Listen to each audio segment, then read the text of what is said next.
Hi there, I'm here with Linda Vazine.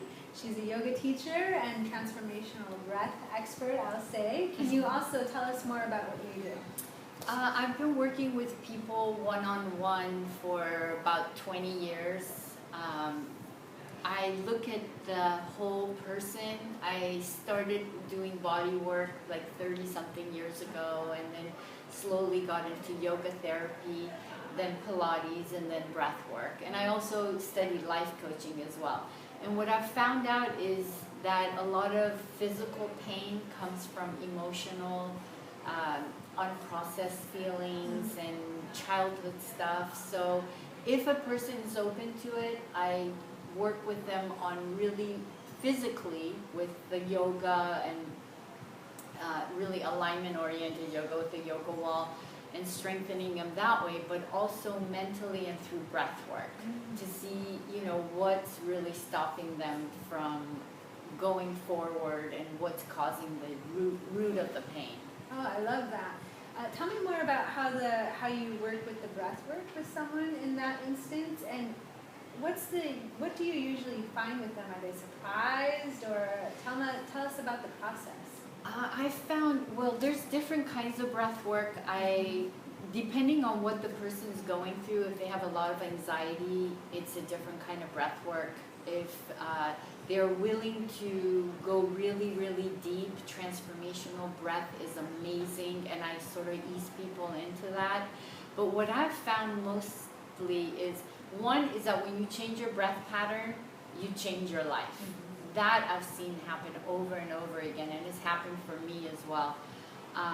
But what I've seen with a lot of people is that when they're not used to going in, when they first start doing breath work, there's a lot of anxiety and paranoia. Like, people literally aren't, I'm not going to say people in general, but a majority of us have so much to do, and we're so busy that we're always out here. Mm-hmm. And when they stop to go inside, it's they don't feel safe. They start feeling anxious, uneasy, and it's a process. Right. So I find that a lot with my students, myself at times, my patients, it's an unknown world inside when you start to tap into these feelings, and they can be a bit scary at first. So what's a practical tip if someone were to experience this at home? Let's say they were trying to listen to their body, tap into their breath, breathe a little bit more fuller. How would you guide them? I would say I really like to start with this one kind of breath. It's 2 breaths in, 4 out. Okay. And really try to focus on getting into your diaphragm, like getting down into your hips, taking a deep breath into the belly and not just the chest. Right.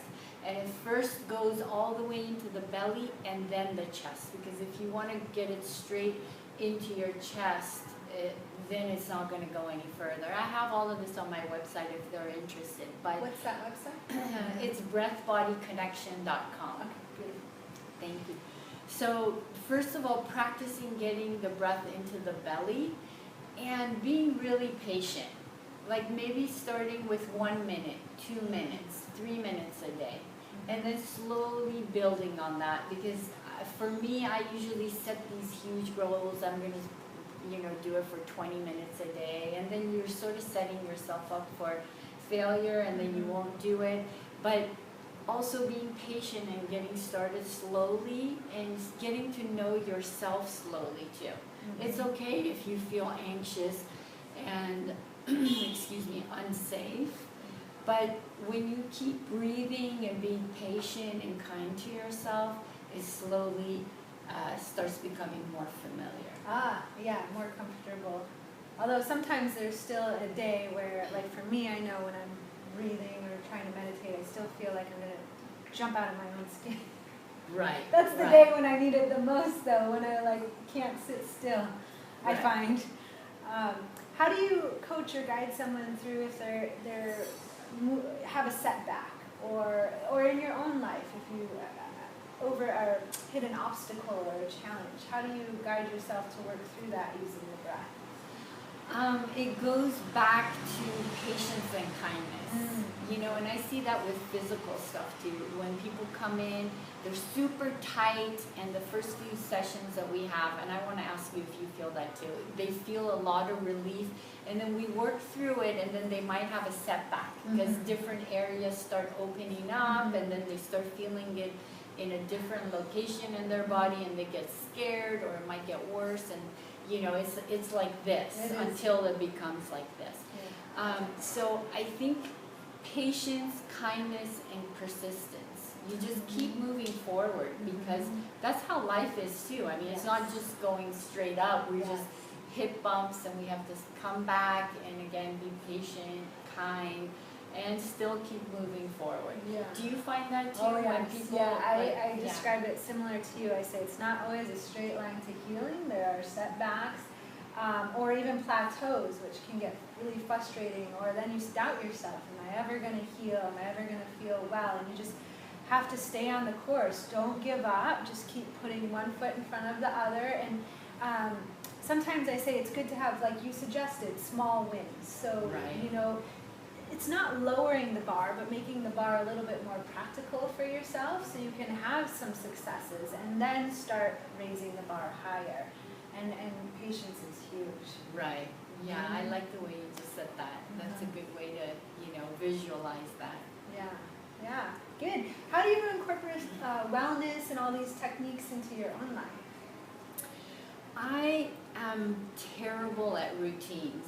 I want them so badly in my life. A true vata. I'm such a vata. I need them so badly in my life, but I do it for a while and it goes really great, and then I don't. So again, I have to go back to being kind to myself. That's huge, because I get super hard on myself. But my whole thing is about incorporating it into your busy life. And even in my website, I keep saying it. It's, our lives are super busy. So if I don't get to meditate in the morning, if I have 5 minutes in the car, 5 minutes in the afternoon, if I don't get to do a full yoga practice, you know, can I get in 5-10 minutes in my kitchen in the morning? It's all about incorporating it into your daily life, even if it's 5-10 minutes, because that makes a huge difference.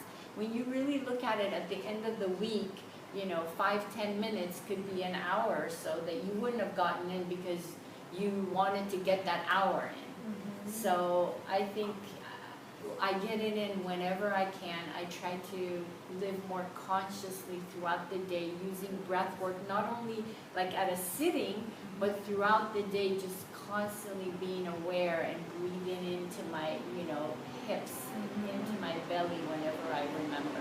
Yeah, I love that. It's so practical. Thank you for sharing.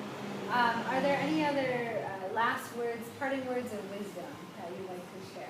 I'm going to share what I have to share with myself all the time, is to just, the perception we have in life. Like, I feel like a lot of times I'm like this, living life in so much stress, and I'm not even conscious of it until I become conscious. And it's like, okay, I could do the same task, being relaxed, being mindful with joy, versus, you know, stressed out, not connected, and just waiting till it's done.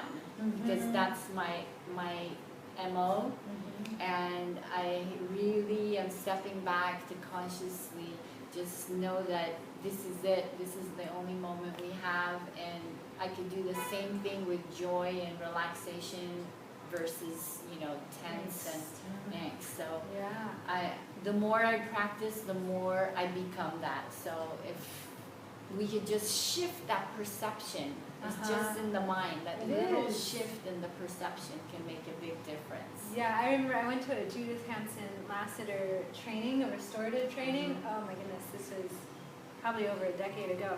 But she said the same thing. She said, you know, we can be in the airport and have a connecting flight, but the first flight is late, delayed for whatever reason. So now you're on the ground and you're trying to make this connecting flight, right? Which is, everyone knows is a stressful situation because you have to rush. She goes, you have a choice in that moment. If you actually take a step back, you can rush to the next gate with stress and worry and a frown on your face and your heart beating out of your chest and anger and blood pressure going through the roof and trying to carry your bag.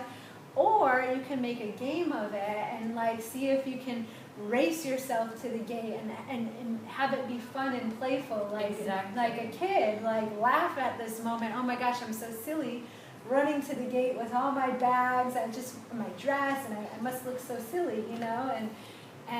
So we have that choice available to us at any moment, and I think sometimes we just forget that choice is there. Right, you know? right, because our pattern is that. Yeah. Like I have clients too that, some clients, like when we're working out and it gets really, really hard and they just start cracking up, and some clients get really pissed off. So it's like, that's sort of how we Yes. live our life. Yes. And you can always shift it, you know, that moment. You can just catch yourself and make that shift. Yeah, yeah. Thank you. I love it. Thank you, Allison. You're welcome. Bye. Bye for now.